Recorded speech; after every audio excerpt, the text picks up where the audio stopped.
even on movie sets, if a DOP puts a camera on some place that I'm not okay with, I should be able to say नहीं ये नहीं चलेगा, मुझे नहीं चाहिए।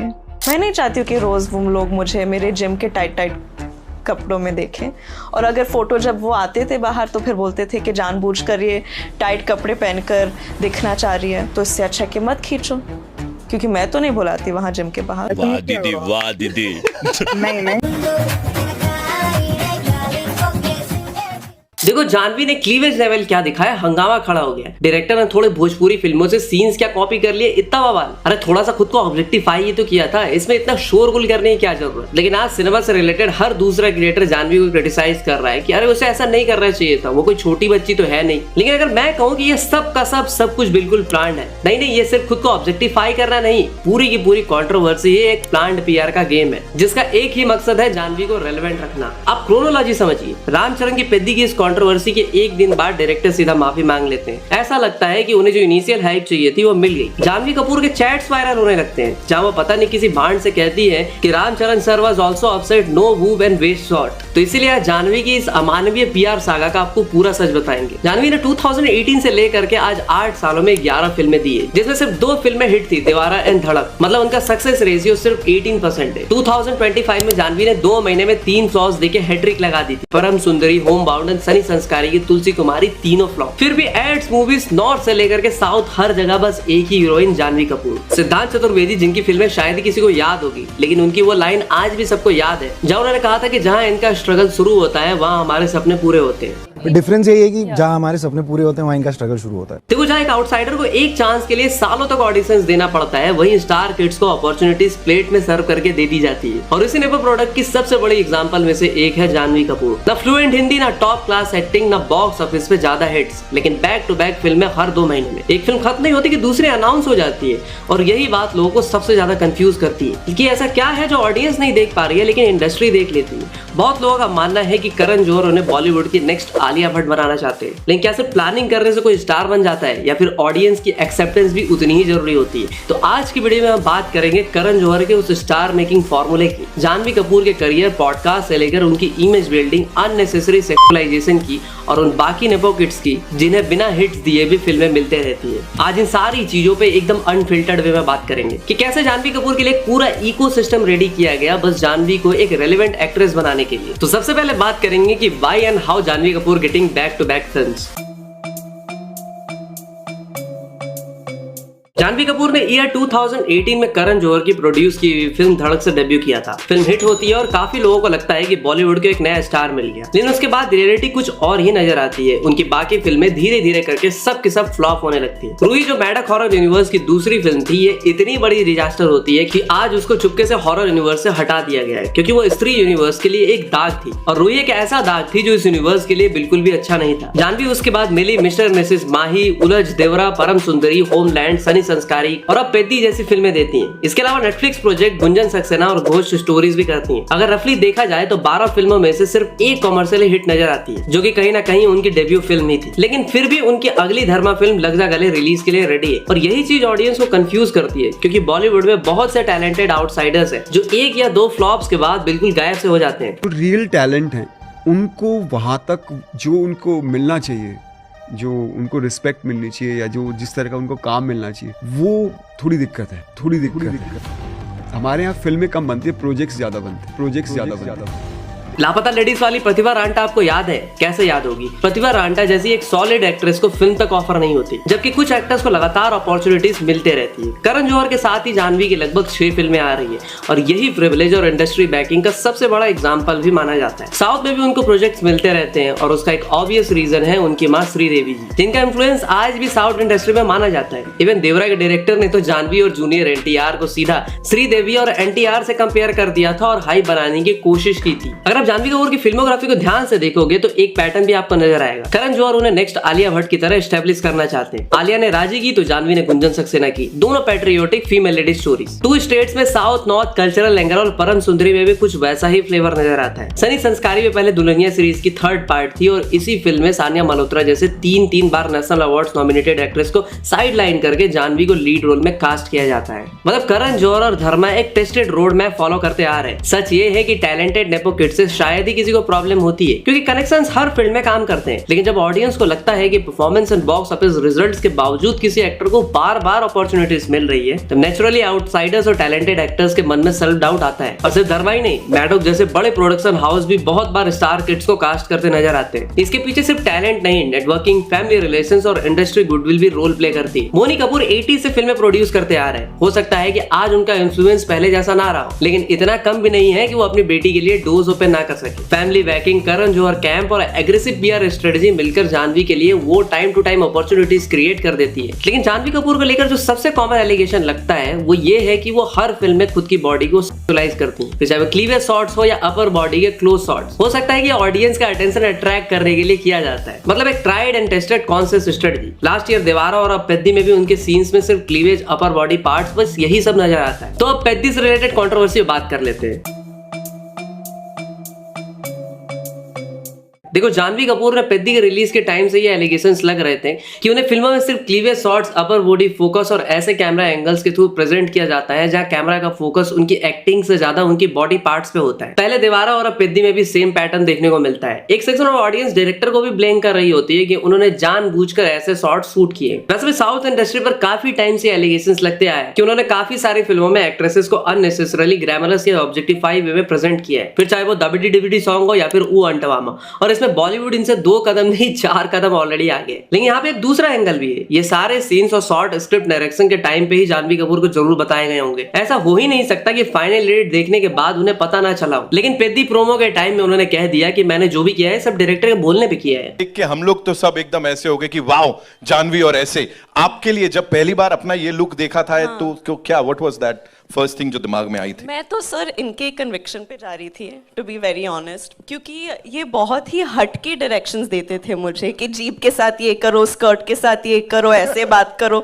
इसलिए पॉसिबिलिटी भी है कि ये सीन्स और शॉर्ट कंट्रोवर्सी क्रिएट करने और सोशल मीडिया डिस्कशन जनरेट करने के लिए ही रखा गया है। और आज के टाइम पे कंट्रोवर्सीज को पब्लिसिटी टूल की तरह यूज करना कोई नई बात नहीं है। इससे पहले एनिमल में रणवीर कपूर और तृप्ति डिमरी के कुछ scenes talk of the town बने थे। उससे पहले बेशरम रंग में पठान में दीपिका पादुकोण की बिकनी सीक्वेंस को लेकर काफी कंट्रोवर्सी हुई थी, जिसका बेनिफिट उस दोनों फिल्मों को मिला था। तो एसएलवी की स्टार्ट की हुई कंट्रोवर्सी करो माल बटोरो स्कीम और ट्रेंड को देखते हुए लगता है कि बहुत बार मेकर्स जानबूझकर ऐसे मोमेंट्स क्रिएट करते हैं जो रिलीज से पहले या रिलीज के आसपास डिबेट का टॉपिक बन सके। और पेद्दी के केस में यही पैटर्न दोहराते हुए नजर आता है। फिल्म का इनिशियल बज उतना स्ट्रॉन्ग नहीं था, लेकिन कंट्रोवर्सीज ने उनकी विजिबिलिटी काफी बढ़ा दी और ओपनिंग डे डिस्कशंस को बूस्ट दे दिया। कंट्रोवर्सी इतनी बड़ी हो गई कि डायरेक्टर बुच्ची बाबू सना को खुद सोशल मीडिया पर क्लैरिफिकेशन देना पड़ा। उन्हें ट्वीट करके कहा कि वो हर वुमेन की रिस्पेक्ट करते हैं और जो सीन्स या शॉर्ट ऑडियंस को इनअप्रोप्रिएट लगे उनमें वो कुछ एडिट या मॉडिफाई कर देंगे। डायरेक्टर का इतना जल्दी क्लैरिफिकेशन देना भी कई लोगों के लिए एक इंडिकेशन था कि मेकर्स को पता था कि ये सीन्स बैकलैश क्रिएट कर सकते हैं। वहीं दूसरी तरफ जानवी कपूर ने रिसेंटली इंस्टाग्राम पे एक ऐसी पोस्ट की जिसमें कहा गया कि पेद्दी में वुमेन को डिसरिस्पेक्ट तरीके से प्रेजेंट किया गया है। यहीं से एक नई डिबेट भी शुरू हो गई। अगर जानवी को फिल्म के प्रेजेंटेशन से प्रॉब्लम थी तो फिर शूट के वक्त या प्रमोशंस के दौरान उन्होंने इस पर कोई कंसर्न क्यों नहीं उठाया? किसी ने उन्हें गन पॉइंट पे तो ये सीन शूट करने को नहीं बोला था। इतना ही नहीं, ट्रेलर लॉन्च और प्रमोशनल इवेंट में वो डायरेक्टर बुच्ची बाबू सना की तारीफ करते नहीं थकती। इट वॉज ऑल बुच्ची सर। ये जैसे कि इन्होंने कहा ना कि ये लग रहा है ऐसे छुई मुई से, ये है नहीं। ये सबसे राउडी डायरेक्टर है इंडिया का। और ये जो इंसान है जो मेरे बगल में खड़े हैं, इन्होंने honestly he changed me in so many ways.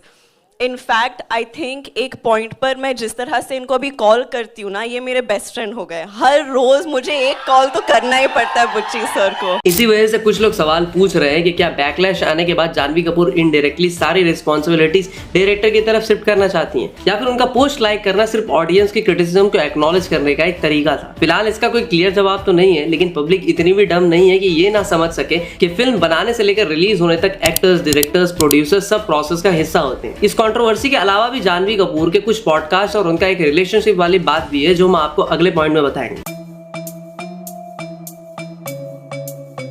Janhvi Kapoor podcast में बोलती हैं कि कैमरा उसके ऐसे एंगल में रखा जाता है या जूम किया जाता है जहां वो अनकंफर्टेबल होती हैं, और जब वो इसके अगेंस्ट में बोलती हैं तो लोग उनको अनप्रोफेशनल समझते हैं। Even on movie sets, if a DOP puts a camera on some place that I'm not okay with, I should be able to say नहीं ये नहीं चलेगा, मुझे नहीं चाहिए. लेकिन बैक टू बैक ऐसी फिल्मों से तो यही पता चलता है कि वो खुद भी यही सब करना चाहती हैं और फिर उनका ये बोलना है कि फिल्म मेकर्स ऐसे हीरोइंस चाहते हैं जिनमें काफी लज्जा हो, मतलब वो इंस्टा पेजेस में बिकनी पिक्चर्स पोस्ट ना करें, क्योंकि जानवी के अकॉर्डिंग डायरेक्टर्स बस उन्हें अपनी फिल्म में बिकनी में दिखाना चाहते हैं. मतलब ओवर एक्सपोज्ड हुए एक्ट्रेस आजकल के फिल्म मेकर्स को नहीं चाहिए. और एक बात और आपको बता दूं कि ये सब जानवी के अकॉर्डिंग है. उन्होंने राज शमानी के पॉडकास्ट में ये भी बोला था कि जब वो स्कूल में थी तो उनका पिक्चर आया था कॉर्न साइड पे, जिस साइड में उनके क्लास के लड़के फन करने जाते थे. I saw a picture of me on a porn site. We had like IT class or something like that in school, and the boys वो मजे के लिए they used to go on those sites, and my pictures were on there. तभी से उनको लगता है कि उनको सेक्सुअलाइज किया जाता है, उनका एक कैरेक्टर बन गया है लोगों के दिमाग में और ये सब ज्यादा पैप से बढ़ावा दिया है. जबकि कॉन्ट्रेरी ये हीरोइन सी पैप्स को पैसे देके बुलाते हैं उनके जिम या रेस्टोरेंट के बाहर आने के लिए ताकि वो सोशल मीडिया में रेलेवेंट रह सके. अब आखिर में पिक्चर तो चलती नहीं. जानवी के अकॉर्डिंग उनकी कैपेबिलिटीज को ऑडियंस ने देखने से मना कर दिया, उनके खुद के बायसेस के लिए, मतलब सब कुछ के लिए ऑडियंस को ब्लेम. इंटरेस्टिंगली इसी पॉडकास्ट के जरिए सेक्सुअल वेलनेस एंटरप्रेन्योर ने भी क्लेम किया कि वो जानवी कपूर की अप्रूवल का वेट कर रहे हैं, क्योंकि उनका मानना है कि अगर उनकी फोटो कंडोम पैकेट्स पे आ जाएंगी तो सेल्स में बूस्ट आ सकता है और ज्यादा लोग प्रोडक्ट खरीदेंगे. के लिए बता दो चलो. जानवी कपूर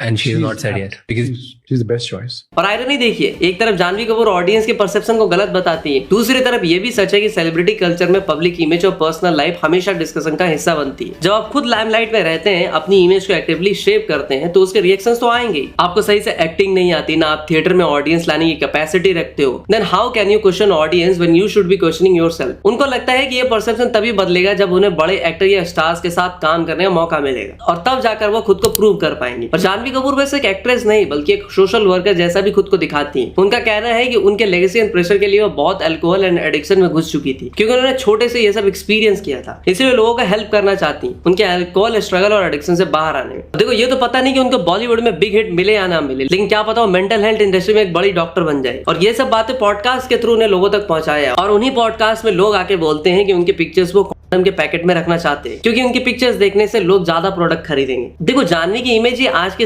अपील जैसी है. एक और कंट्रोवर्सी उनके रिलेशनशिप को लेके भी है, जिसको उन्होंने खुद ही कॉपी विद करण में बताया था. एक्चुअली अपने डेब्यू फिल्म से शिखर पहाड़िया को डेट कर रही थी, लेकिन फिल्म के टाइम उनका नाम धड़क फिल्म के ईशान खट्टर से जोड़ दिया जाता है ताकि इनकी फिल्म को एक बूस्ट मिले. लोगों को लगता है कि वो तो रियल कपल है, but actually Janhvi was dating Ishaan Khatter and cheated Shikhar Pahariya. लेकिन फिल्म के बाद जानवी वापस शिखर के पास चली आती है और ये इनकी बेस्टीज अनन्या और सारा में तो बॉयफ्रेंड रोटेट होते ही रहता है, फिर चाहे वो कार्तिक आर्यन हो या फिर ईशान. वैसे जानवी के साथ साथ अनन्या पांडा और बेसहारा अली खान पे भी नेपो किड्स की प्रिविलेज के एलिगेशंस लगते रहते हैं.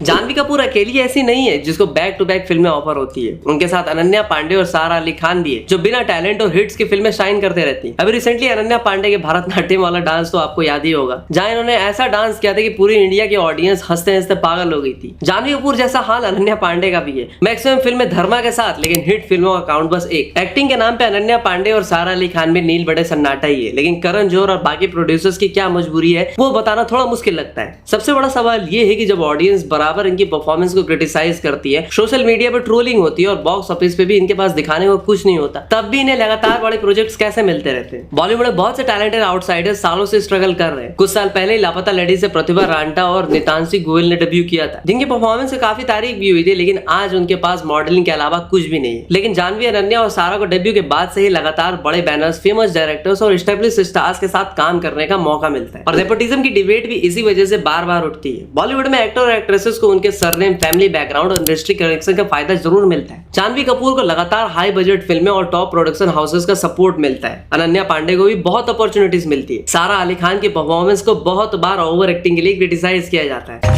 We have a perfect marriage, Anshul. It doesn't matter, Anshul. It doesn't fucking matter.